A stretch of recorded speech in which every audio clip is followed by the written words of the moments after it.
Para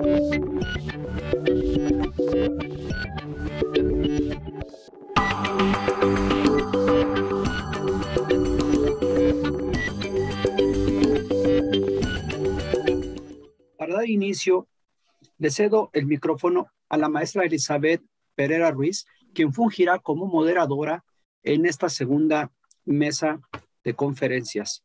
Maestra Elizabeth, le cedo el micrófono. Buenas tardes. Muy buenas tardes. Sean bienvenidos todos ustedes a nuestra segunda ronda de conferencias en este interesante y muy aportativo Congreso Nacional de Derecho Civil. Quiero dar la bienvenida a nuestro ponente del día de hoy, que es el licenciado Lucio Castillo Luna. Sí, sea usted bienvenido, estimado licenciado Castillo Luna, para lo cual daré a continuación lectura de su semblanza curricular. El licenciado Lucio Castillo Luna es egresado de la licenciatura de la Facultad de Estudios Superiores Acatlán de la Universidad Nacional Autónoma de México. Cuenta con unos diplomados, diplomado en presupuesto basado en resultados, diplomado en bienes raíces y diplomado en gestión pública y régimen condominal. A su vez, sí, eso es maestrante también. Cuenta con algunas publicaciones de gran interés, como el análisis y comentarios de la Ley de Propiedad en Condominio de Inmuebles para el Distrito Federal. A su vez, otra publicación que me parece muy importante y de gran aportación, la Ley de Propiedad en Condominio de Inmuebles para el Distrito Federal. A su vez, se destaca su labor docente en la gestión y administración de inmuebles en condominio. A su vez, el régimen condominal y administración en una especialidad en la Escuela Internacional de Derecho y Jurisprudencia.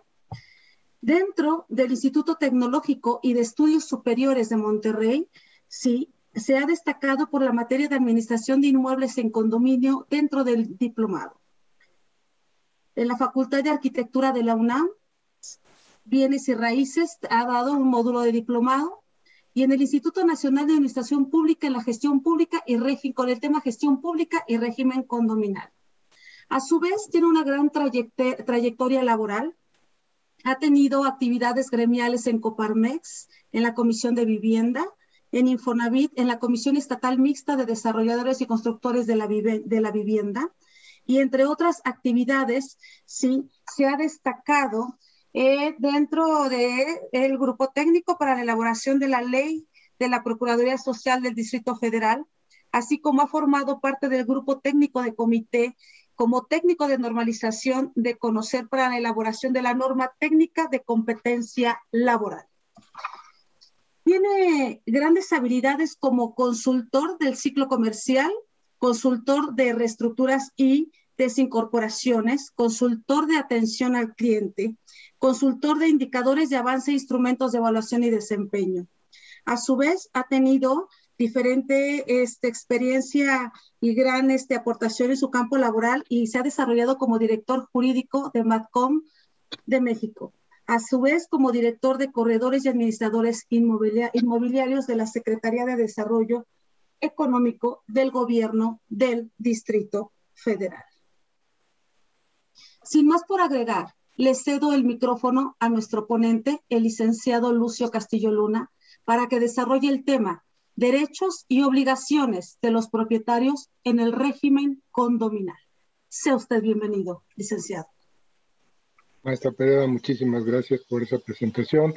A todas las autoridades de nuestra gran UNAM, muchísimas gracias. A todos los organizadores y especialmente a mi querido amigo el maestro Bellart por esta invitación. Muchísimas gracias. Pues bien, el tema que nos trata, que vamos a tratar es el régimen condominal, la propiedad. En este caso he oído bastantes y elocuentes presentaciones acerca de la propiedad, entonces no voy a ser voy a profundizar en ello. Sin embargo, voy a hacer algunas anotaciones solamente, recordando mis clases en la Facultad de Estudios Superiores de Acatlán, en Derecho Romano, recordemos que el concepto de derecho romano de propiedad era el titular tiene la posibilidad de sacar el máximo provecho de una cosa y es oponible a cualquier tercero. Básicamente ese era el concepto de propiedad que tenían los romanos. Y eso, pues, obviamente tener el derecho civil tomado del derecho romano, nuestro derecho mexicano, nuestro derecho positivo, pues a partir de ese momento tomamos a todos esos conceptos de propiedad. Sin embargo, el régimen de propiedad en condominio es muy especial. ¿Por qué? Porque precisamente comienza con esa definición de régimen, que quiere decir que se encuentra dentro de reglas o circunstancias muy especiales, que incluso le tienen más cargas que la propiedad común. Y me voy a explicar. El primer concepto para poder constituir el régimen de propiedad en condominio es que el propietario de un inmueble, ya sea un terreno, ya sea un proyecto, debe de manifestar su voluntad ante un notario público. Esa es la primera fuente de obligaciones. Esto es, de la propiedad común, saca su propiedad y manifiesta ante el notario público que su voluntad es constituir el régimen de propiedad en condominio sobre ese inmueble, ya sea, insisto, en terreno o en un proyecto, se manifiesta de esa manera. ¿Cómo lo va a hacer? Él, a partir de la escritura pública individual de ese terreno, va a desarrollar todos los elementos que van a ser de la propiedad exclusiva de todas las unidades de propiedad exclusiva, esto es, departamentos, locales, bodegas, etcétera, y asimismo va a hacer una descripción de cuáles son las áreas comunes o cuáles son los aspectos que van a integrar esa comunidad, ese uso, esa copropiedad que van a tener los condominios. En este sentido, otra de las obligaciones que tiene o de las nuevas fuentes de obligaciones para los futuros adquirientes es que que el constituyente del régimen va a tener que elaborar un reglamento interior. Este reglamento interior lo que va a hacer es normar normalmente la convivencia dentro de ese inmueble, ¿sí? Entonces tenemos la constitución del régimen de propiedad en condominio, el propietario o copropietarios van a manifestar su voluntad ante el notario público y una vez que tengamos ese elemento que es la escritura constitutiva del régimen, ya ese inmueble va a estar sujeto a ese régimen, a esas reglas especiales de la propiedad. Entonces, ya tenemos la constitución del régimen, ya tenemos esos elementos comunes y aquí surge algo muy interesante. El propietario va a estar limitado también a la disposición de ese inmueble. ¿Por qué? Porque previo a que pueda hacer la constitución, también tiene que cumplir con una serie de requisitos administrativos. Hace un rato escuchaba detenidamente a la maestra Elizabeth Tejeda y decía que sobre la propiedad se hacen cargas adicionales, ¿no? Y en este caso hay una carga adicional a ese inmueble. ¿Por qué? Porque el propietario va a tener que cumplir ciertas disposiciones administrativas. Por ejemplo, no va a poder modificar los usos de suelo permitidos y incluso la normatividad acerca de los metros cuadrados de construcción que ya previamente se haya establecido la autoridad administrativa. Entonces, es una primera limitación que tiene. No puede construir más pisos de los permitidos, etcétera, etcétera. Entonces, en ese sentido, ahí viene la primera limitación a la propiedad. Y sobre todo el uso. Nuestras ciudades hoy en día se encuentran aparentemente superadas en la dotación de servicios, entonces las autoridades administrativas han puesto una limitante acerca del número de viviendas, del número de locales, precisamente para que una vez que estén funcionando y operando, no tengan problemáticas con la dotación de esos servicios. Una vez que tenemos constituido el régimen de propiedad en condominio, se tiene que inscribir ese régimen en el registro público de la propiedad, porque a partir de ahí se generan los folios reales de cada una de las propiedades exclusivas. Esto es, cada vivienda, local, bodega, etcétera, va a tener un folio real independiente del folio original de lo que es el inmueble. En la Ciudad de México, nos regimos por la ley de propiedad en condominio de inmuebles para el Distrito Federal y existe una limitante desde, digamos, la primera legislación de 1954 que dice que no se pueden constituir inmuebles bajo este régimen de más de 120 unidades de propiedad exclusiva. Entonces, nuevamente es otra limitante.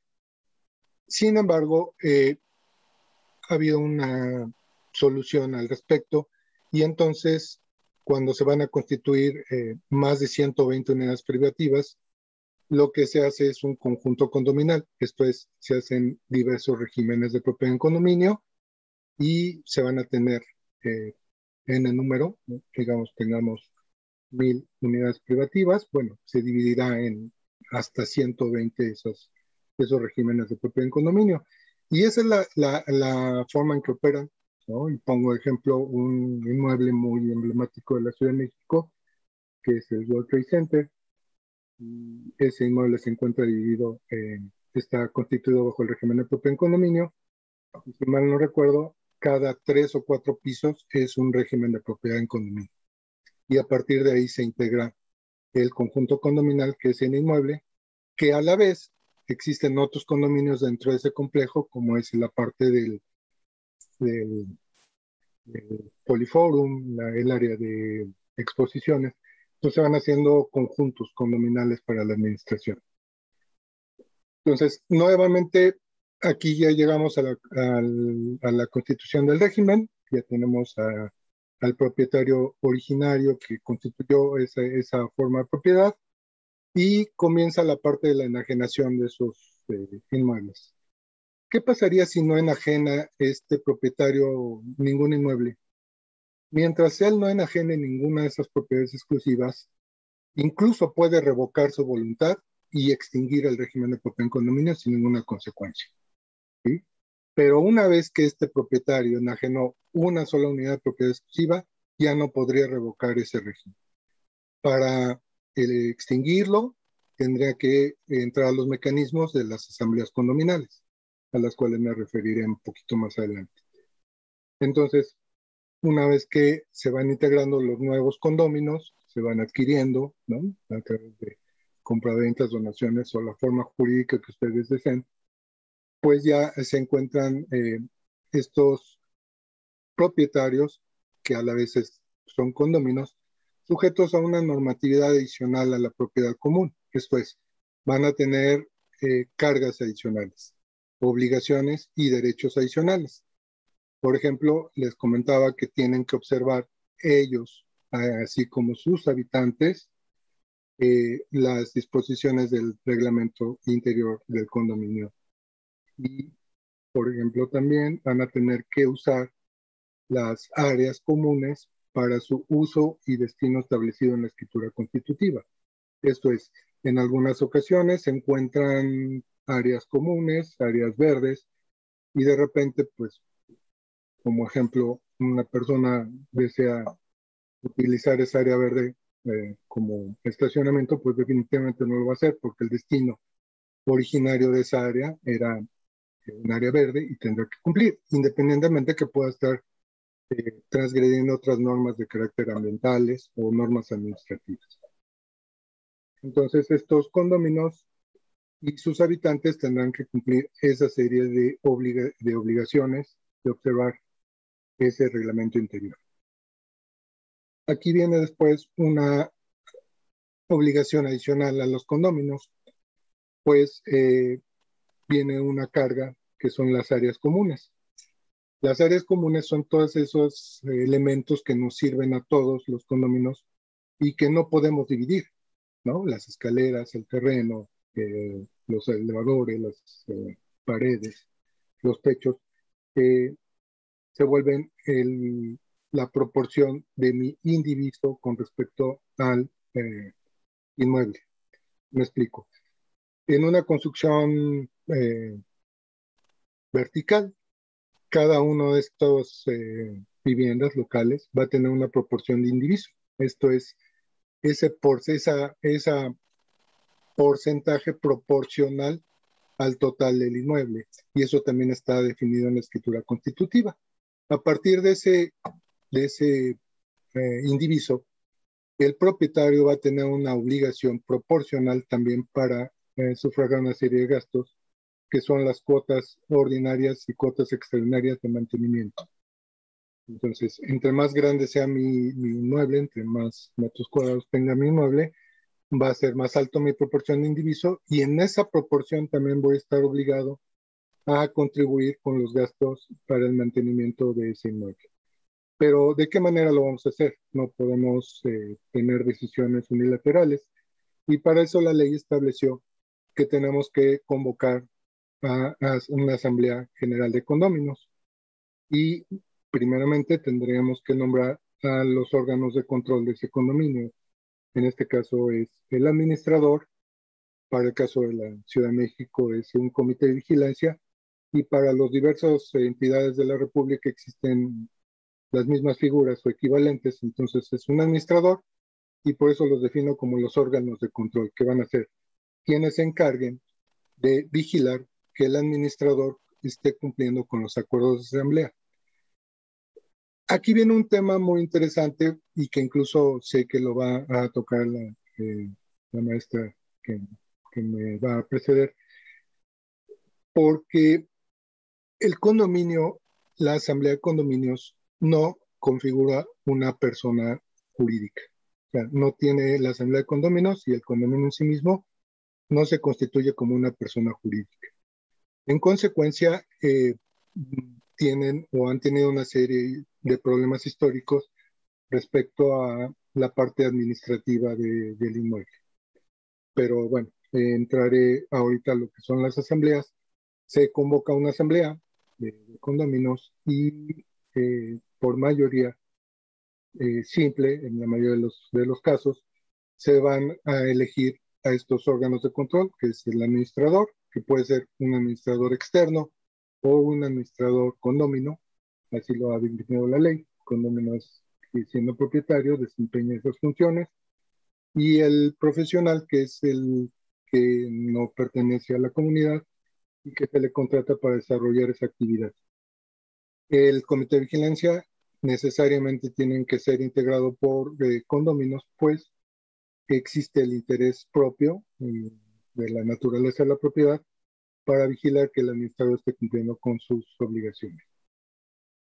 Una vez conformada la asamblea y nombrados estos órganos, se van a establecer una serie de cuotas, que le llaman la ley de cuotas de mantenimiento, y existe también el fondo de reserva para prever situaciones eventuales, pero esa cuota de mantenimiento va a servir para precisamente darle o conservar en buen estado el inmueble.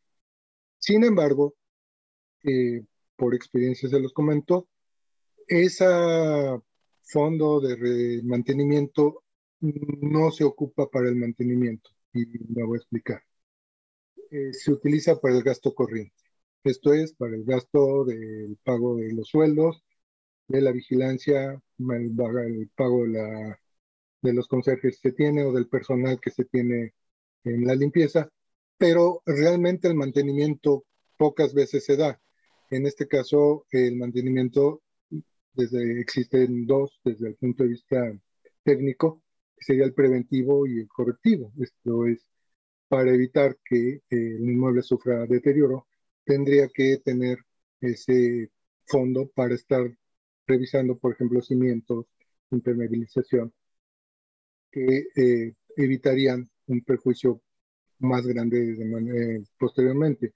Y obviamente el mantenimiento correctivo, que es cuando ya no se le dio el preventivo, se utilice para corregir esos defectos que se están dando. El fondo de reserva sería precisamente cuando exista una eventualidad en la Ciudad de México y en algunas otras, como estamos viendo con los temas de la naturaleza, que no necesariamente son sismos, como en el caso de la Ciudad de México. Estamos viendo en otros lados con ciclones, con otro tipo de fenómenos, que eventualmente pueden crear una destrucción del inmueble, Y precisamente ese fondo de reserva se tiene que mantener para cubrir una eventualidad de esa manera. Entonces, ya conformados de esa manera, ya teniendo nuestro administrador, aquí viene dentro del principio del régimen que existen otras normas, una serie de obligaciones adicionales. Y me voy a referir específicamente al caso de la Ciudad de México. De manera paralela a la Ley de Propiedad en Condominio de Inmuebles para el Distrito Federal de 1997-98, surge la Ley de la Procuraduría Social. En la Ciudad de México se crea esta entidad para procurar el cumplimiento de la Ley de Propiedad en Condominio. La exposición de motivos de los legisladores fue bastante buena y loable, precisamente porque preveía que aquellos condominios los cuales no tuvieran acceso a un notario público o no tuvieran acceso a cuestiones de carácter económico, iba a existir esta instancia que le iba a proporcionar los servicios de manera gratuita y ágil. Sin embargo, bueno, históricamente esto se ha desvirtuado y entonces un condominio hoy tiene que acudir como primera instancia a esta entidad para resolver sus controversias, para hacer un registro de su libro de actas de asamblea y para convalidar sus actas de asamblea. Existe el equivalente a un protocolo de un notario público que es el libro de actas de asamblea.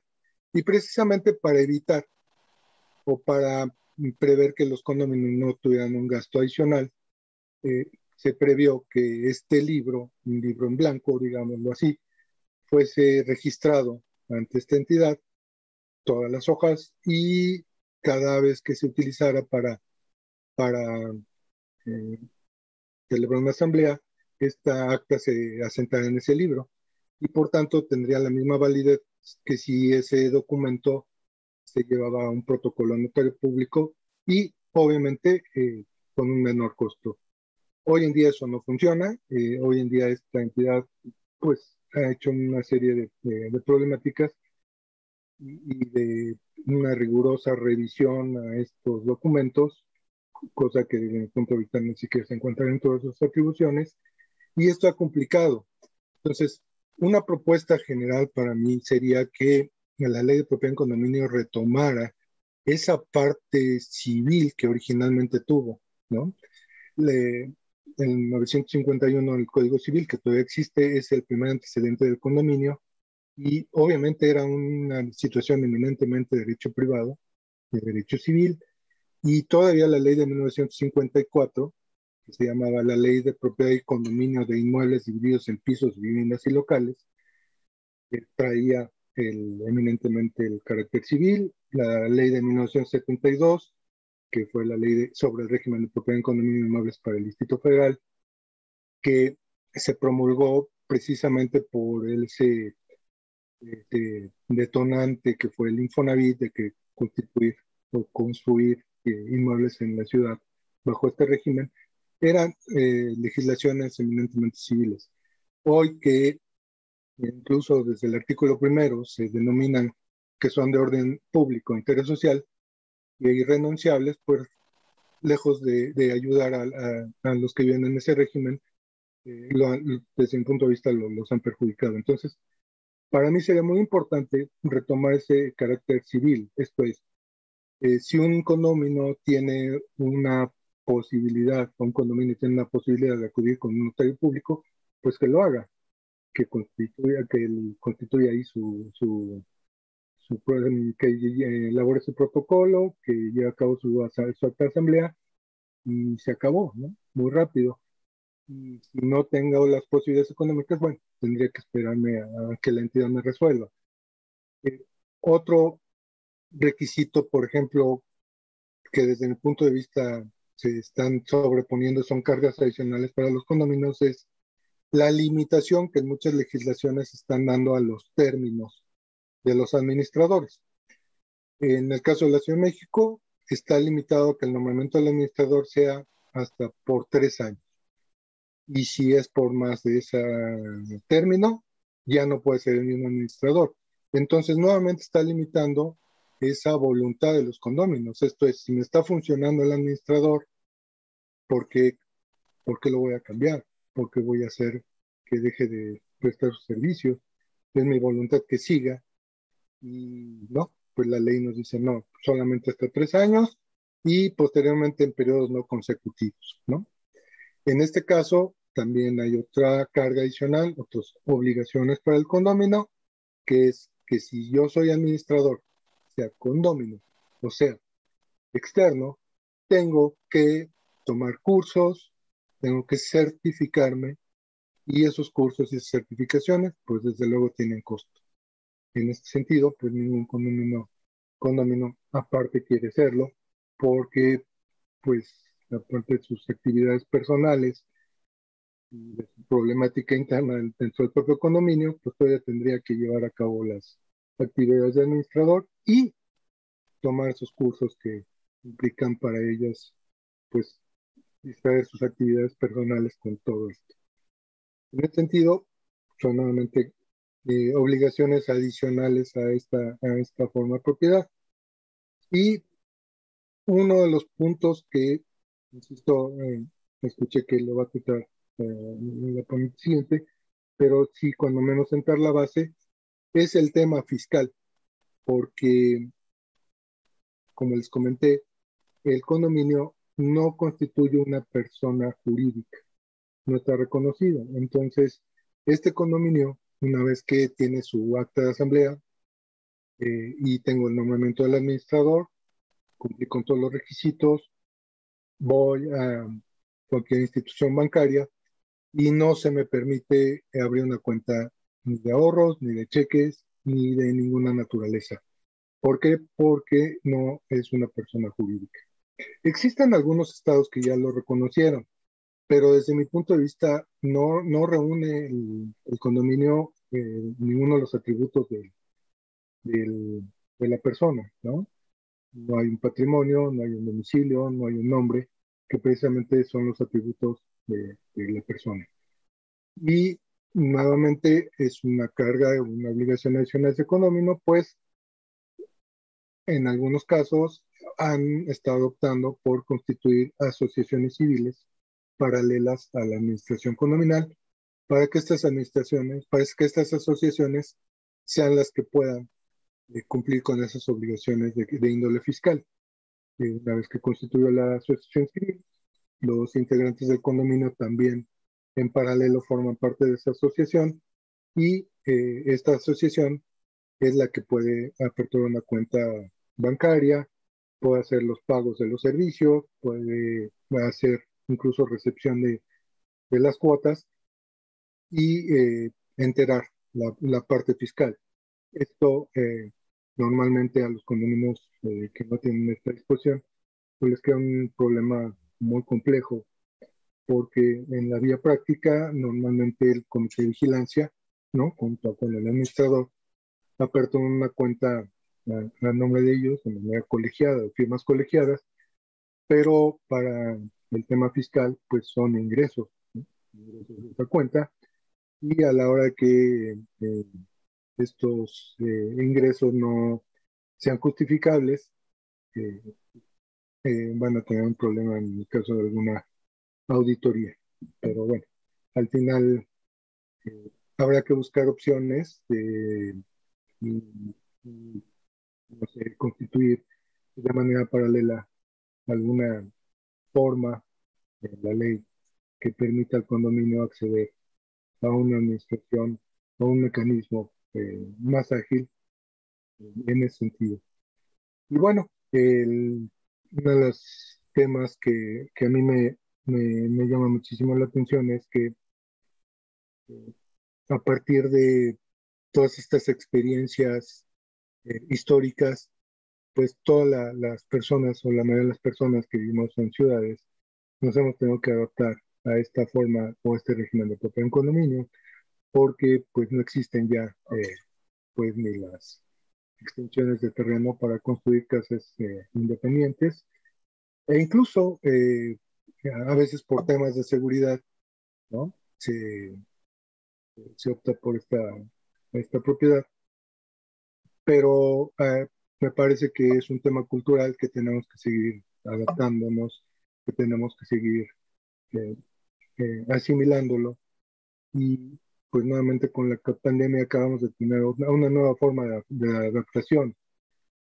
Eh, Resulta que hacemos el trabajo en casa, el home office, y pues ahora tenemos que convivir con la casa-habitación, con el trabajo en casa, y entonces los reglamentos interiores de a veces algunos condominios pues no están operando de manera correcta porque, bueno, pues el destino de ese inmueble es habitación, y pues ahora le estoy dando un destino para, para oficina, ¿no?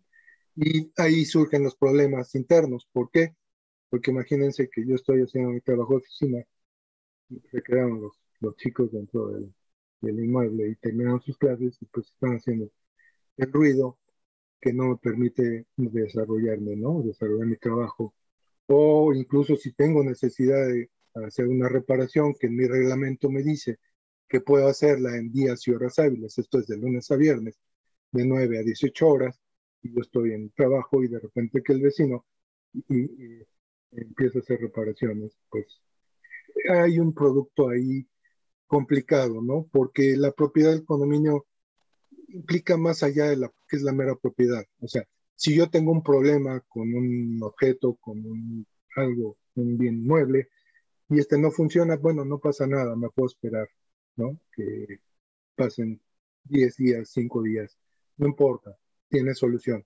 Pero aquí la multiplicidad de la propiedad en sí misma implica una multiplicidad de conductas, una multiplicidad de convivencias que implican precisamente ese término de régimen. ¿Por qué? Porque me va a implicar una serie de normas totalmente diferentes de lo que es la propiedad en sí misma, ¿no? O de la copropiedad.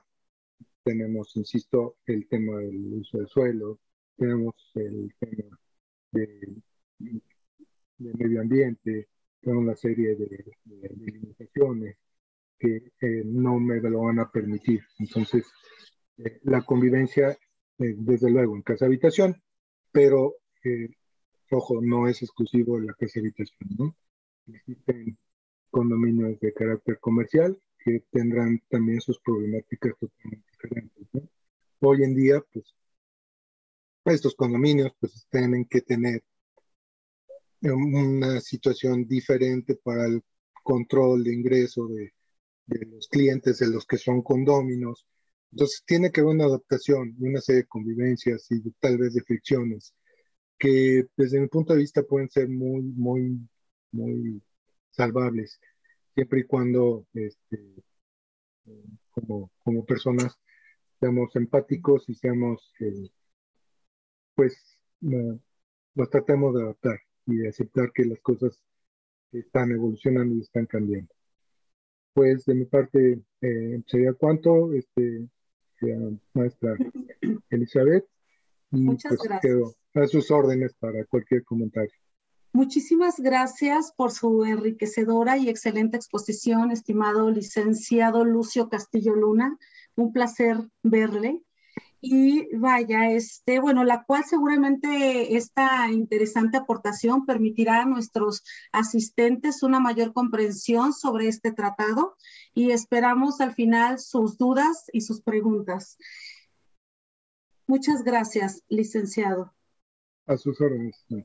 Una vez concluida la primera ponencia, me permito presentar a nuestra segunda ponente, la maestra Beatriz González Sandoval, quien nos hablará de las asociaciones civiles y propiedad en condominio, retos fiscales, para lo cual me voy a tomar la libertad de dar lectura a su importante semblanza curricular.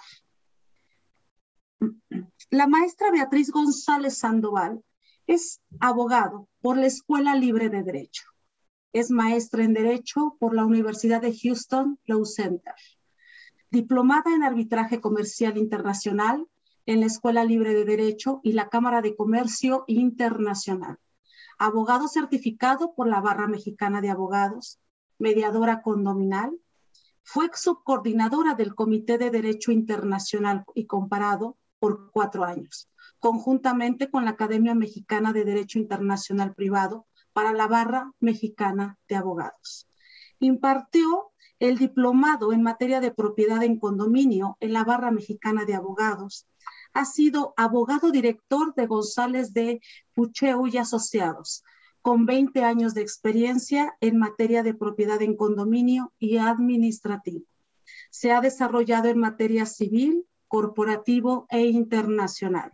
Asesora de comités de vigilancia y administradores profesionales y condóminos, así como condóminos en lo particular. Asesora de asambleas generales de condóminos y conjuntos condominales en la Ciudad de México, Estado de México, Monterrey, Puebla, Mérida, Guerrero y Chihuahua. Sin más por agregar, le cedo el micrófono a la maestra Beatriz González Sandoval para que desarrolle su presentación. Sea usted bienvenida, maestra. Muchas gracias, maestra. De verdad, agradezco a la Universidad Autónoma de México, al Instituto de Investigaciones Jurídicas, su invitación a este congreso, sobre todo con un tema como el que vamos a tratar ahora. La propiedad en condominio normalmente mantiene a los abogados alejados de ella, dado que se presume que todos la conocemos porque la estudiamos en Derecho Civil. Sin embargo, no se estudia como tal en la práctica profesional. Normalmente nos encontramos con que es mezclada, tratando de encauzarla hacia los modelos jurídicos que conocemos y con los cuales estamos cómodos, que normalmente son sociedades mercantiles. Tratamos de asimilar los contratos hacia la figura que más nos acomoda como abogados, situación que evidentemente genera un verdadero conflicto jurídico en la vida diaria. Entonces, el tema que nos ocupa, ya habiendo hecho la explicación mi predecesor, el licenciado Castillo, es importante entrar a estos pequeños temas que parecen a veces obviados, que son algunas diferencias que tenemos en el tráfico jurídico. Yo primero quisiera hacerles un pequeño esbozo de lo que encontramos en la práctica. Por errores que se generan en los clientes, en la comunidad en general, nos encontramos que los clientes llegan y nos preguntan que ellos viven en condominio, pero todavía no se han constituido. Situación que genera muchos errores en la asesoría, porque ellos creen que después de comprar un condominio todavía falta un paso más de trabajo con la finalidad de ser realmente un condominio. Esto se dio mucho por la práctica generada en las notarías, que normalmente se constituía el régimen de propiedad en condominio y paralelamente, como bien lo dice el licenciado Castillo, les generaban una asociación civil. Y tristemente, por la ignorancia sobre cómo llevar el régimen de propiedad en condominio, la gente llevaba su vida condominal bajo la figura de una asociación civil, pero tampoco terminaban de llevarla corporativamente, correctamente como una asociación civil. Sin embargo, tenían tráfico jurídico como una asociación civil. Situación que vino a complicar mucho la situación fiscal de muchísimas personas que estuvieron involucradas en este proceso. Y voy a empezar por explicar un poquito las diferencias que tenemos y que siempre como abogados debemos de mantener presentes para no olvidarlas. Antes de entrar directamente al tema.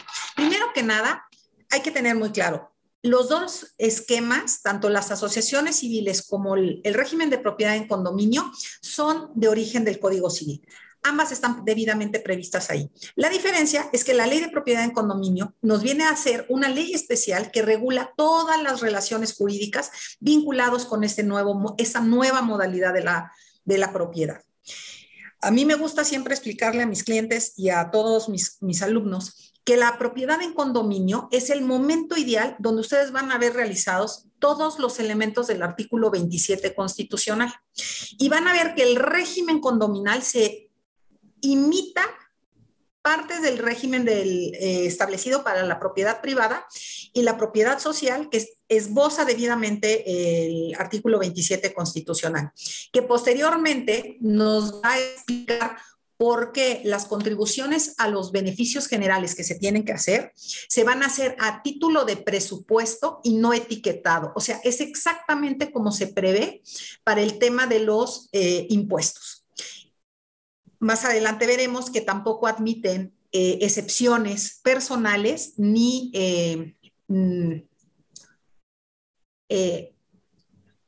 excepciones personales o excusas para su pago. Entonces, vamos a seguir sobre la presentación. La naturaleza jurídica, bueno, sabemos que las asociaciones son una persona moral. Ya se explicó que en este caso el régimen de propiedad en condominio solamente se tratará de un bien inmueble. Sus características es fácil.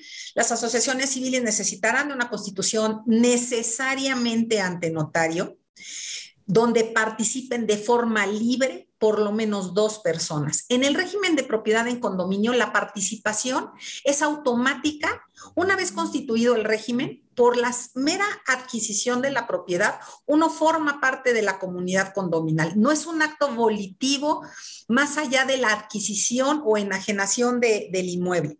Entonces, perdón, la adquisición del inmueble. Entonces, es muy importante tener en cuenta que donde existe la voluntad de participación es en la asociación civil, no así en el condominio.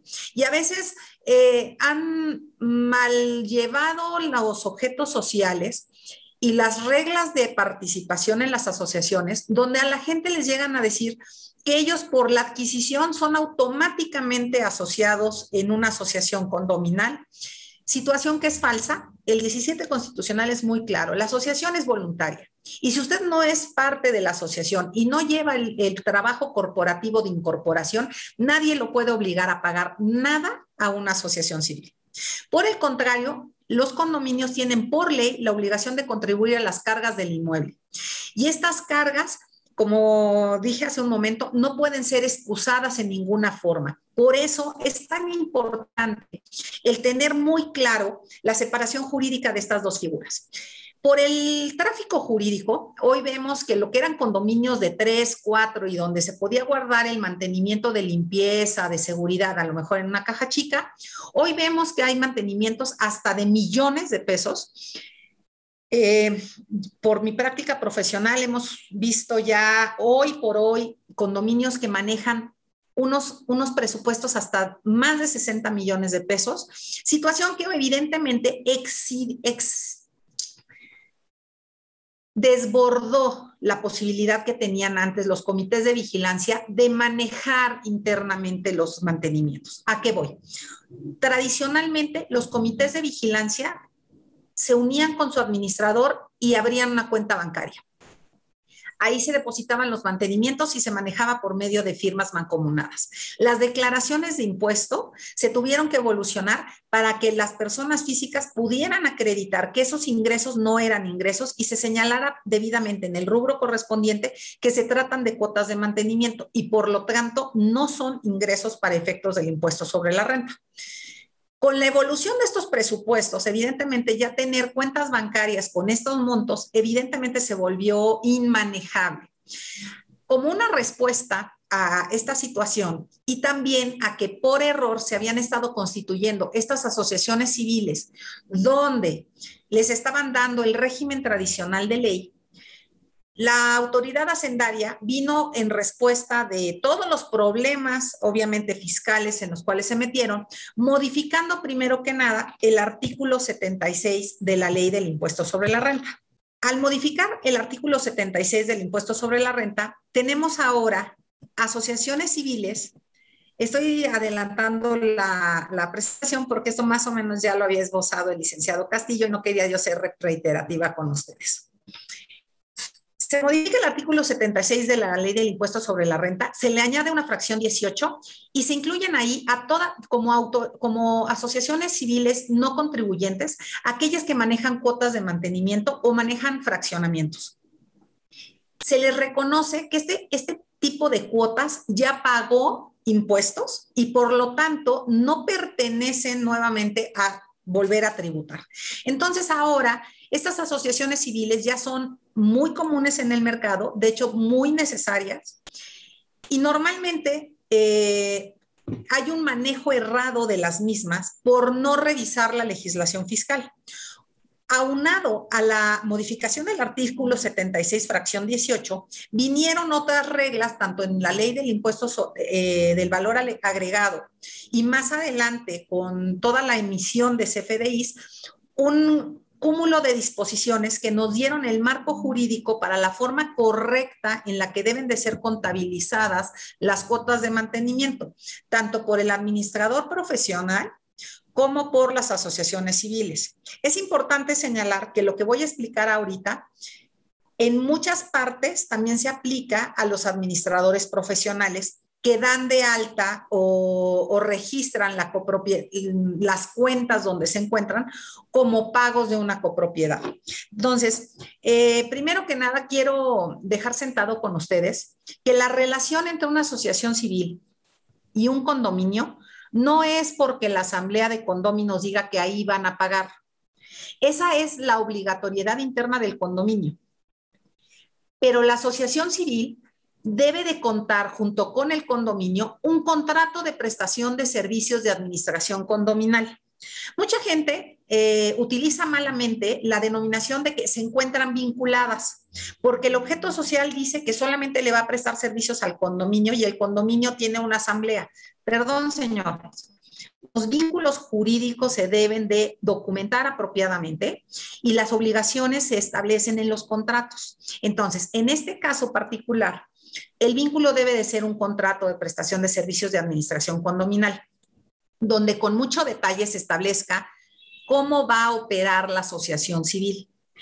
Esto se los dejo sobre la mesa porque muchos de los fraudes que también se han dado en el mercado, y creo que mucha gente ya hoy conoce, de administradores que se han ido con dinero o asociaciones civiles que desaparecieron, se da porque a veces no tenemos estas herramientas jurídicas para exigir la responsabilidad derivada de los contratos firmados. Entonces, aun cuando se trata de asociaciones civiles cerradas, se ha sucedido y es muy importante tener los contratos con las obligaciones establecidas. Mi recomendación es que inclusive sean ratificados ante notario público para agilizar posteriormente la fiscalización. Y vamos a ver más adelante cómo se da la fiscalización. Tenemos entonces que las asociaciones civiles que van a manejar fondos de condominio, su objeto se encuentra limitado a prestar servicios a los condominios, indicado por el 79, fracción 18. Solo pueden ser asociados los miembros del comité de vigilancia. Esta es una recomendación personal. ¿Por qué? Solo el comité de vigilancia tiene una responsabilidad solidaria y supletoria. Ay, no, son solidarios. Ay, ando mal desde el COVID, señores, no saben. Supletoria y subsidiaria con el administrador. La vigilancia de las cuotas de mantenimiento se encuentra entonces englobada en dos personas, el administrador y el comité de vigilancia. Si nosotros metemos a más personas en la asociación, convertimos en la asociación civil en un segundo escalón de toma de decisiones, cuando vamos a ver ahorita no tiene ni siquiera la función de serlo. Adicionalmente, la idea es que los asociados lo sean en un segundo grado. Esto es, cuando salen del comité de vigilancia, se hace la renovación del comité de vigilancia. Y con esto, las obligaciones fiscales y todo el régimen de responsabilidad se va dando una sucesión natural entre los condóminos, lo cual es muy importante para que se comparta la responsabilidad. La mesa directiva es electa entre los asociados, toda vez que la función principal del comité de vigilancia es la vigilancia de las cuotas. Si ustedes ponen al administrador a cuidar o poder firmar todo, pues automáticamente pues es como darle la iglesia a Lutero y pues ya él se sirve y entrega. Normalmente la recomendación es que, como los asociados en las asociaciones civiles tienen la obligación de administrar en todos los asociados, sean los mismos asociados los que integren la mesa directiva y establecer las reglas a lo mejor durante el tiempo de cómo irán sucediéndose en los cargos de responsabilidad. De esa manera ejercerán una vigilancia conjunta del manejo de las cuotas y su debida aplicación.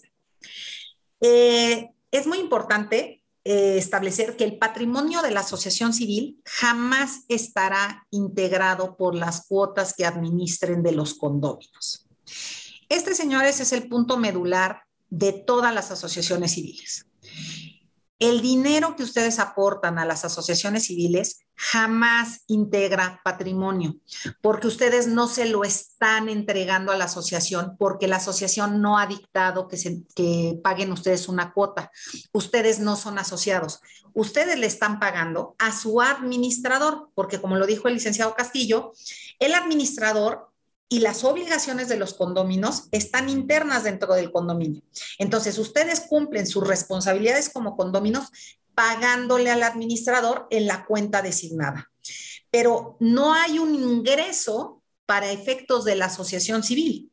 Situación que por error hemos visto que muchísimas asociaciones han venido tratando de documentar erradamente para emitir CFDIs a los condóminos y vender una supuesta seguridad jurídica. Es muy importante esto porque no hay materialidad en el pago de la cuota a la asociación. La materialidad se da en el condominio. Ahí sí hay una responsabilidad y yo pago, pero cuando tú pretendes establecer que ese pago se hace a la asociación civil y que por eso te emiten un CFDI, perdemos toda materialidad, porque tu obligación no es como un asociado como un asociado, sino tu obligación nace como un condómino de acuerdo a la asamblea donde se determinó el pago. Entonces, vamos a ver que este va a ser, si de toda la plática, esto es lo más importante que deben de llevarse. El patrimonio de la asociación civil nunca se integra con las cuotas de mantenimiento. Todo lo que administra la ACE es por cuenta y nombre de los condóminos que son terceros a la asociación civil. La contabilidad que la asociación civil deberá llevar de los condóminos deberá ser por cuentas de orden, toda vez que todo este ingreso no forma parte de su patrimonio social. Actualmente vamos a ver que las asociaciones civiles en estos regímenes son no contribuyentes y por lo tanto no serán sujetas a la ley, al pago del impuesto sobre la renta, pero la razón final de por qué no son objeto del impuesto sobre la renta es porque no tienen ingresos. Se reconoció que básicamente el único servicio que prestan es el de tesorería. Ellos abren las cuentas bancarias, como bien lo mencionaba el licenciado Castillo, y eso es todo lo que hacen. ¿Ok? Entonces, toda la administración del condominio permanece dentro del condominio. Las asociaciones civiles no deben empezar a generar toda esta situación de contabilidades y estados financieros donde tratan de reportar los ingresos de las cuotas de mantenimiento. No, señores, si lo hacen, lo harán bajo el esquema de cuentas de orden. Esto es, pagos en beneficio por cuenta y en nombre de un tercero. Por error, en el pasado, ustedes van a encontrar que la Secretaría de Hacienda registró varios condominios otorgándoles un registro federal de contribuyentes, bajo el esquema de, no de régimen en propiedad en condominio, sino de copropiedad, que es una forma en la cual es válido tributar. Y es una figura perfectamente establecida. Aquí el problema se dio que con el paso del tiempo, el registro federal de contribuyentes, originalmente en las copropiedades, se registraba a nombre del administrador y el administrador cumplía las obligaciones. Con la degradación de la forma en la que se fueron dando los registros, empezamos a ver condominios completos registrados con su escritura de constitución del régimen de propiedad en condominio. Esta situación fue tan grave a nivel nacional que la PRODECON tuvo que emitir una resolución, una opinión consultiva, pidiendo que se cancelen todos los registros federales de contribuyentes de estos condominios registrados equivocadamente, porque, como bien lo decían ya al principio, no cumple con los atributos de la personalidad, no tienen nombre, no tienen patrimonio y lo más importante, no son personas morales objeto de registro. Entonces, había todo un error interno en el SAT sobre cómo se estaban manejando y lo peor del caso es que les estaban recibiendo declaraciones mensuales, las informativas y anuales. Grave problema para el fondo de reserva. Ya lo veremos en un momento más, porque el fondo de reserva, si se trata de asociaciones normales o asociaciones de cuotas, tiene un manejo muy especial. Entonces, tenemos ahora que, perdón, si era aquí. Conforme al artículo 30, establece que para la... Ay, es que no veo aquí. Perdón, ya.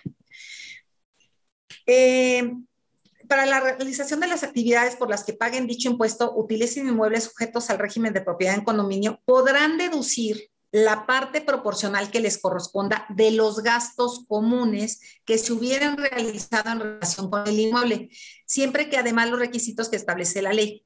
¿A qué vamos? Hoy por hoy, la razón de dar CFDIs se originó porque la gente quería tener la opción de deducir su mantenimiento.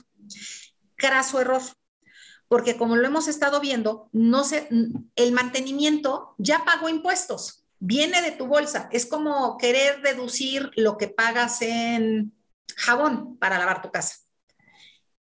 No es el objetivo del no contribuyente de la 79 fracción 18. La idea del no contribuyente era no obligar a los contribuyentes condóminos a volver a pasar por toda la carga fiscal cuando el dinero que estaban aportando pues ya había sido objeto de tributación. Entonces, estos errores que vamos a estar viendo se originaron porque sí hay inversionistas profesionales que son inmobiliarios y claramente si son dueños de diferentes inmuebles pueden deducir la parte que corresponde de mantenimiento. Para ellos y para los condóminos se estableció todo un régimen establecido para estos efectos. Entonces, quiero formalizar con ustedes el que por mucho tiempo se consideró que este régimen o esta opinión sobre la forma en la que deben de tributar las asociaciones civiles se consideró siempre como un tema sujeto a discusión. Tanto contadores como auditores se negaban a llevar la contabilidad separada del patrimonio de la asociación civil. Por lo tanto, tenemos ya una opinión favorable a contribuyente que fue emitida después de que una asociación civil dedicada a la administración de condominios realizara una consulta al SAT donde expuso que la facturación de las cuotas de mantenimiento no debería de ser obligatoria, puesto que en los supuestos del artículo 86 de la Ley del Impuesto sobre la Renta no está especificado. La Secretaría de Administración Tributaria se pronunció a favor y ratificó que basta con que se emita un recibo de pago por dichas cuotas y no un comprobante CFDI. Esta resolución se puede identificar con el código 27/CFF/2017-RF-comprobantes con fecha 8 de noviembre del 2017. La obligación de emitir comprobantes no comprende las aportaciones recibidas de los asociados por no tratarse de los actos mencionados en el punto anterior. Lo que decíamos, si la asamblea de la asociación civil decreta una cuota de mantenimiento, una cuota para ayudarse, no será de las cuotas de mantenimiento. Ahí, en ese acto jurídico, sí procede la expedición. En ese momento sí deberán de tributar, porque en ese momento sí hay un ingreso para la asociación.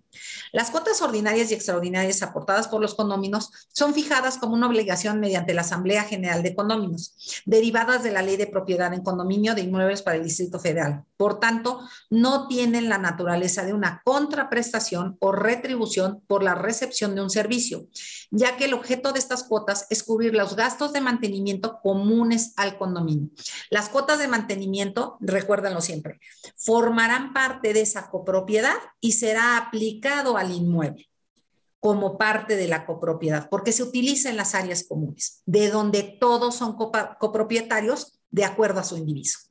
Cuando el administrador reciba contraprestaciones por los servicios de administración, deberá expedir el comprobante fiscal respectivo a nombre, y aquí está la clave, a nombre de la Asamblea General del Condominio, más no por el pago de las cuotas que se reciben por parte de los condóminos. Esto es, el administrador sí factura.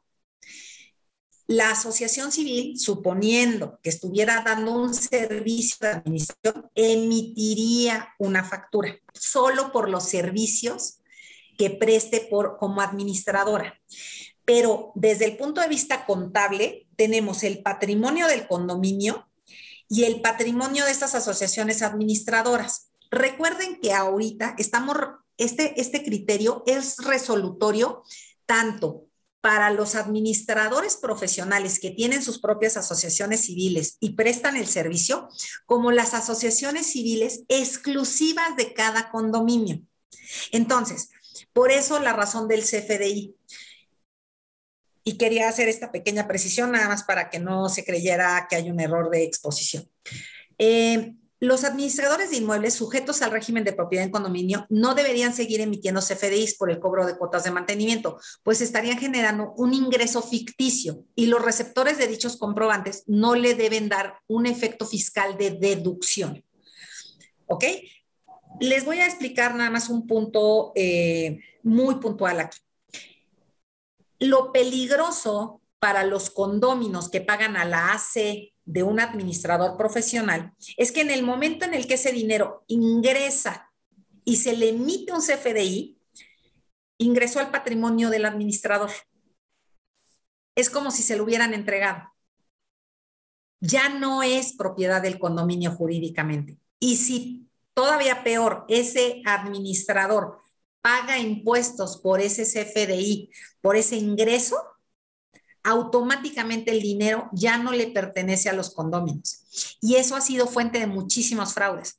De ahí que entender cómo están separados los patrimonios y que jamás se pierde la propiedad sobre el patrimonio de las cuotas, porque se dio muchísimo, hubo denuncias penales y todo, y la realidad es de que se defendían diciendo, a ver, señores, a mí me depositaron y yo les expedí su CFDI, es patrimonio de la asociación civil, en este caso de los administradores, y con esa se defendían. Entonces, es muy importante mantener a los contadores en este punto y sobre todo platicar con ellos sobre la puntualidad, sobre cómo debe de llevarse. El uso apropiado de las constancias emitidas por los administradores es para los contribuyentes que utilizan inmuebles sujetos al régimen de propiedad en condominio, que era lo que les comentaba, para llevar a cabo sus actividades, renta de locales o espacios de oficinas e incluso de vivienda cuando así se proporciona.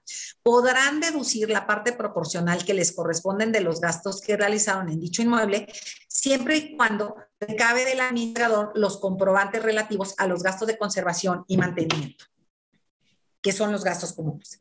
De acuerdo con la resolución del SAT, sí se deben emitir comprobantes ante las siguientes situaciones.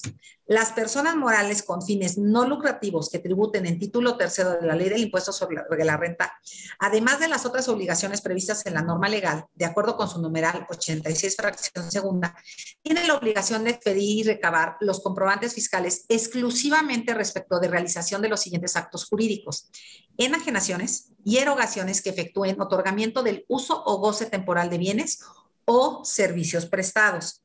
El motivo por el cual se pide que el administrador registre su RFC frente al SAT es con el fin del recibimiento de pagos patronales, si es el caso, cuando se requiera contratar a personal de vigilancia, limpieza, construcción, etc. La realidad es que hoy por hoy tenemos, además, con el tema fiscal, un tema del outsourcing. Muchísima gente ha venido a tratar, este es un plus que les regalo, sobre el tema del outsourcing y las asociaciones civiles que prestan servicios a condóminos. La regla es, las asociaciones civiles que les prestan servicios son mandatarias del condominio, mandatarias de pagos, mandatarias para los actos jurídicos que les indiquen, y lo más importante, cuando se contratan servicios, ejemplo, vigilancia, limpieza y construcción, los contrata y debe contratar el administrador del condominio, que por ley tiene la representación del mismo, y nombrar en el contrato como su mandataria para pagos a la asociación civil. De esa forma, los CFDIs que emitan tanto la empresa de vigilancia, la de limpieza, los constructores, los impermeabilizantes, todos emitirán los CFDIs a nombre de la Asamblea de Condóminos del condominio, utilizando un registro federal de contribuyentes genérico al público en general, y así será emitido el CFDI. La contratación será directa con el condominio y no se presenta la figura del outsourcing. Situación que es a veces sujeta a muchas interpretaciones cuando la asociación civil trata de contratar por su cuenta y hacer que estas personas triangulen la prestación de los servicios, lo cual no es necesario porque cuentan con una persona que cumpla con esas responsabilidades. Entonces voy a resumir un poco más lo que acabamos de ver. La ACE administra un patrimonio ajeno. La figura fiscal que mejor puede aplicar lo que sucede, sobre todo para aquellos que no están acostumbrados a manejarlo, es el de un representante legal de un extranjero en México, que hace pagos y retenciones por otro y hace los enteros. La asociación civil presta un servicio de tesorería.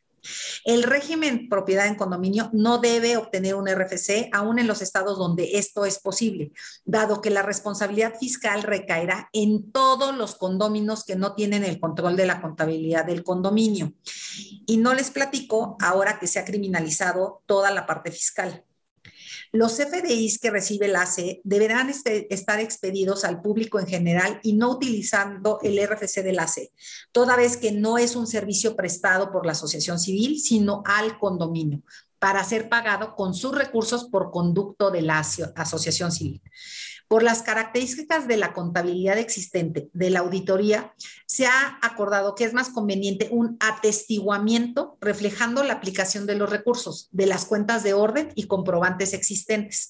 No así las auditorías que normalmente los condóminos o la jerga natural espera ver. Todos los contratos deben ser firmados por el administrador del condominio o el representante legal de la asamblea para que surta sus efectos legales. Yo nada más quería agregar un tema que es importante y que me preocupó un poco porque lo oí en la Procuraduría Social, que era que tenían la intención de darle personalidad jurídica al condominio en la Ciudad de México. La verdad es de que irían contra cualquier recomendación jurídica probable y posible, por todo lo que hemos visto hasta ahorita sobre las responsabilidades fiscales que generarían para los condóminos. Pero más aún, la idea de que manejemos al condominio tratando de asimilarlo a una persona moral genera graves errores, porque la gente dentro del condominio y sobre todo el condómino debe de entender que él es propietario de su unidad privativa, pero concurre con todas las personas con las que vive al aprovechamiento de las áreas comunes. Y ahí debe de haber un sentimiento de solidaridad, de convivencia y de adecuado manejo de los conflictos. Efectivamente, como lo dijo bien el licenciado Castillo, la sobreconvivencia en la pandemia nos exacerbó los conflictos dentro de los condominios. Tuve el gusto de participar en las 2 guías que se han hecho en materia de propiedad en condominio, tanto con motivo del temblor como ahora con motivo de la pandemia en materia de propiedad en condominio. Y lo más importante es, yo creo que hay que traducirlo y transmitirlo a todos, es que los condóminos no van a dejar de vivir en su casa a menos de que la vendan. Entonces, la mejor solución de conflictos siempre va a ser mediarlos. Y un buen manejo de sus asociaciones civiles, que hoy, señores, seamos claros, se maneja presupuestos que he visto hoy, hay conjuntos condominales que tienen más presupuesto que un municipio. Así es que es fundamental la asesoría apropiada. 2, la redacción muy puntual de objetos sociales. Y 3, la vigilancia puntualísima de los contadores para no caer o incurrir en este tipo de errores que pueden llevar evidentemente a todos a generar un conflicto sobre cómo debe de ser manejada la contabilidad y sobre todo los pagos. Entonces, hasta aquí mi exposición. Hay muchos retos por delante. Yo creo que tratamos un esbozo solamente de los graves problemas que tenemos por delante. La práctica jurídica se tiene que estabilizar en cómo se llevan las asociaciones civiles, cómo se manejan los condominios y sobre todo que no se confundan a los ciudadanos diciendo que es forzoso constituir una asociación civil. No, no es forzoso, solamente cuando su patrimonio de mantenimiento excede la capacidad, ya sea de una persona física de conservarlo en su domicilio o bien justifica tener contabilidad, tener asesores legales y llevarla por separado. Solamente en esos momentos yo creo que sería el momento en el que se debería de tomar esa decisión. Y bueno, licenciada Pera, por mí es todo. Muchísimas gracias por su interesante exposición, distinguida maestra Beatriz González Sandoval. Ha sido un honor contar con su participación y muy aleccionadora su disertación sobre este tema de actualidad. Después de estas enriquecedoras ponencias, pasaremos a la ronda de preguntas y respuestas. Tenemos la primera pregunta, no sé, licenciado Lucio Castillo Luna o bien la maestra Beatriz González Sandoval, si pudiesen contestar esta inquietud. ¿Consideran que el procedimiento de arbitraje que se sigue ante el síndico municipal en el Estado de México es vía idónea para resolver los conflictos entre condóminos? Bueno, si me permite, licenciado Castillo. Adelante, licenciado. Mi experiencia profesional ha sido muy triste porque la verdad, el primer síndico normalmente es el que lleva el procedimiento. El personal que está ahí no es profesional en materia de propiedad en condominio. Y tenemos que, conforme van pasando las administraciones, cada 3 años no los cambian. Creo que el licenciado Castillo estará de acuerdo conmigo que en materia de propiedad en condominio, lo que más nos surge es la profesionalización de los cuerpos jurídicos o administrativos que prestan los servicios. De hecho, la creación de la Procuraduría Social en la Ciudad de México fue innovadora a nivel federal y de verdad profesionalizó. A ver, todos sabemos que hay mucho por dar, pero por primera vez se generó todo un cuerpo legal de profesionalización, que con el tiempo hemos ido formando personal que está capacitado y que se va volviendo conocedor de la materia condominal, de la sensibilidad del conflicto condominal, que no es igual a un conflicto vecinal, que en el caso de la primera sindicatura también atienden los problemas de fraccionamientos y vecinos. Entonces, siempre es muy bueno la profesionalización administrativa. Esa es mi percepción personal. Creo que en Tlanepantla, donde opera la Procuraduría Social, han tratado de mantener, o sea, crearon una Procuraduría Social en Tlanepantla y han tratado de manejarla de esa manera. ¿Qué sería lo idóneo? Pues que generaran una estatal y a lo mejor con sedes municipales. No sé, sería maravilloso que lo fuera. Pero esa ha sido mi percepción. Además de que después la apelación, o sea, cuando te va mal, te tienes que ir al juicio de nulidad ante el contencioso, entonces ya se vuelve muy conflictivo para el condominio. Ok, muchísimas gracias. ¿Gusta agregar algo más, licenciado Lucio Castillo? Coincido plenamente con la maestra, porque al vivir o convivir, los conflictos no se pueden resolver de la misma manera. Por tal motivo tiene que haber una mediación desde mi punto de vista también y privilegiarla. Y en efecto existen conjuntos condominales en los estados que no solo en presupuesto, maestra, en población son más grandes que muchos municipios de la República. Entonces, eso conflictúa. Si no privilegiamos esa cuestión de empatía y lo tratamos como un asunto normal, el conflicto se puede agravar. ¿Sería cuánto? Muchísimas gracias. La siguiente pregunta es para la maestra Beatriz y dice, hace algunos días escuché de una figura que es un fideicomiso que intervenga para recibir el dinero de la administración y lo pague a su vez a los proveedores cobrando un porcentaje por estas operaciones. Yo de inmediato lo consideré como un modelo para evitar el pago de impuestos. Quisiera saber su opinión, maestra Beatriz Sandoval. En breves palabras, es un fraude, porque ya lo vimos. Las cuotas de mantenimiento no requieren pagar impuestos. Lo que suena, y porque ya lo he visto, es que tiene ese administrador un fideicomiso de garantía. Entonces lo está utilizando para sacar o bajar dinero por otros mecanismos y sabe que ahí le están depositando los condóminos y luego él paga, claro, porque los fideicomisos de garantía tienen la finalidad de captar el dinero cubrir las responsabilidades y retienen un porcentaje, pero ese porcentaje es para un crédito mayor. Entonces los están utilizando como garantía con un tercero, así, directa, porque esa ya la vi y hay varios administradores profesionales que así se están fondeando. Muchas gracias. La siguiente pregunta, ¿qué se hace cuando un condominio no tiene administrador? Es que siempre, bueno, salvo que el licenciado Castillo quisiera mencionarlo, el condominio jamás es acéfalo. La ley de propiedad en condominio tiene un sistema o un esquema previsto que es, los propietarios siempre van a representar al inmueble, pero la ley lo aclaró. Si no hay administrador, el 43 fracción 17 y el 49 fracción 12 dice que recae en el comité de vigilancia la representación del condominio.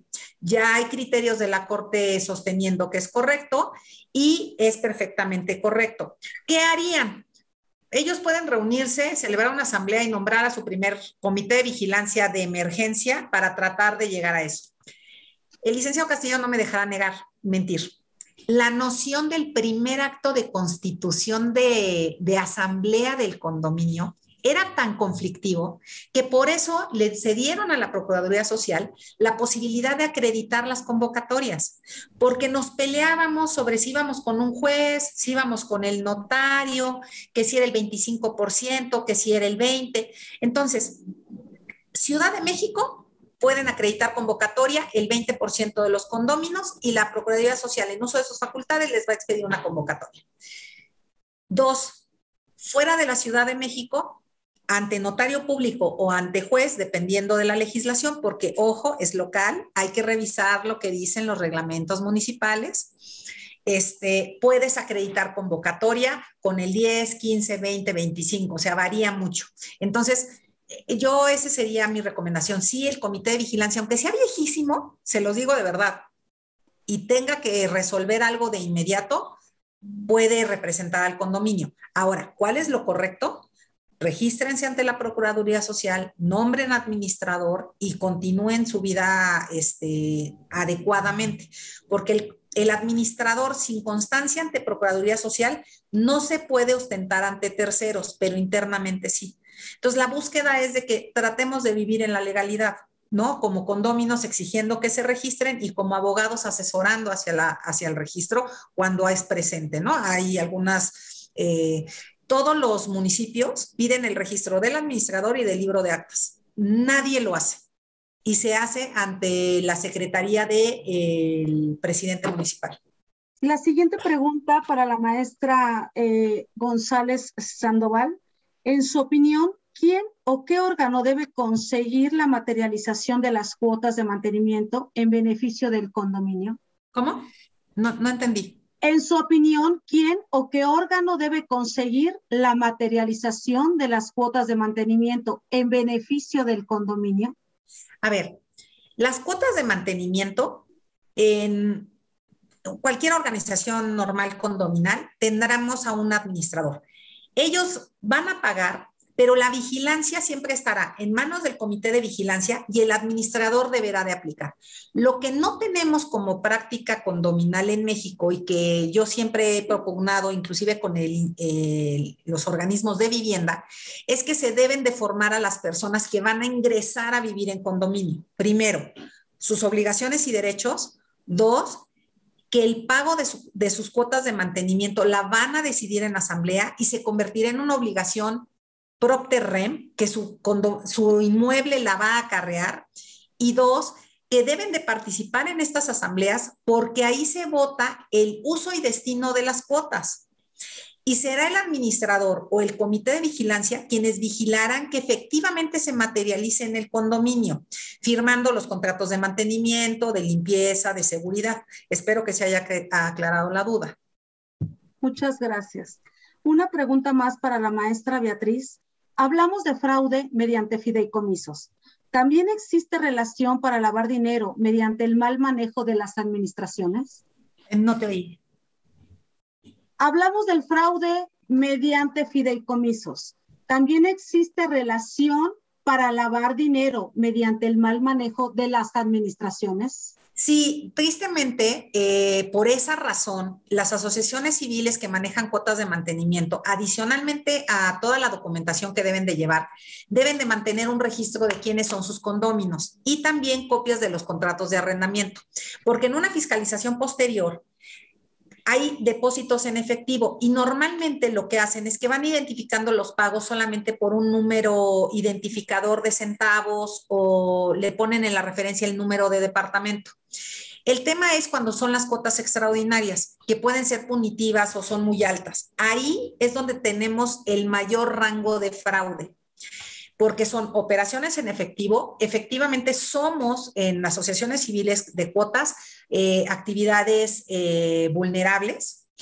Y evidentemente se ha dado en el pasado todo este esquema terrible de defraudación, tanto fiscal y también a los condóminos.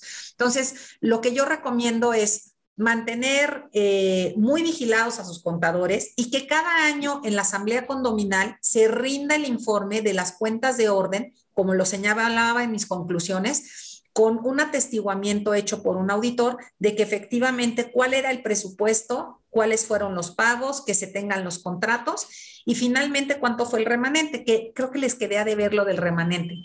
En las asociaciones civiles que manejan cuotas de mantenimiento, el remanente no distribuible no genera impuesto porque jamás es remanente. Es dinero manejado por un tercero, no forma parte del condominio. Y cuando erradamente lo reportan como ingreso de la asociación civil, los obligan a pagar impuestos sobre el remanente no distribuible a final de año. Entonces ahí es una merma para los condominios terrible. Muchísimas gracias, maestra. La siguiente y última pregunta es para ambos ponentes. ¿En qué caso se consignan las cuotas de mantenimiento? Cuando precisamente el administrador no tiene esa formalidad desde el punto de vista del condominio, el administrador no tiene una formalidad y eso es lo que lo lleva a tener la duda de quién es, si efectivamente está nombrado legalmente, si efectivamente esas cuotas tienen un buen destino o cualquier circunstancia que le impida tener certeza al condominio, tener la posibilidad de saber, ¿no? O incluso a veces se ha llegado al caso de por inconformidad con el desempeño de las funciones, existe la posibilidad de hacer el ofrecimiento de pago y consignación ante las oficinas de previo compro del billete que ahora antes era Nacional Financiera o tiene otro nombre, y Bansefi. Hacer la consignación para que una vez que acredite todos los requisitos, todos los supuestos, ese administrador los pueda recibir ese billete de depósito y aplicar. Algo completamente complicado, algo completamente porque ese dinero no le sirve ni valga la expresión, ni a Dios ni al diablo, pues, no sirve para resolver los problemas de mantenimiento y a veces el que lo pueda recibir el administrador puede implicar que ese dinero quede perdido. Pero, en fin, está ejerciendo su derecho. Es cuanto. Banco del Bienestar, cierto. Banco del Bienestar, sí. Sí, ya aquí nos corrigieron, sí, es que fue el último que compré. Sí. Es que se le cambiaron. Sí, ya tiene todo. Muchas gracias. Con esto terminamos la sesión de preguntas y respuestas. Agradecemos la presencia de nuestros ponentes, licenciado Lucio Castillo Luna y la maestra Beatriz González Sandoval, así como la asistencia de todo el auditorio, de todos quienes nos están acompañando. Muchísimas gracias. Gracias.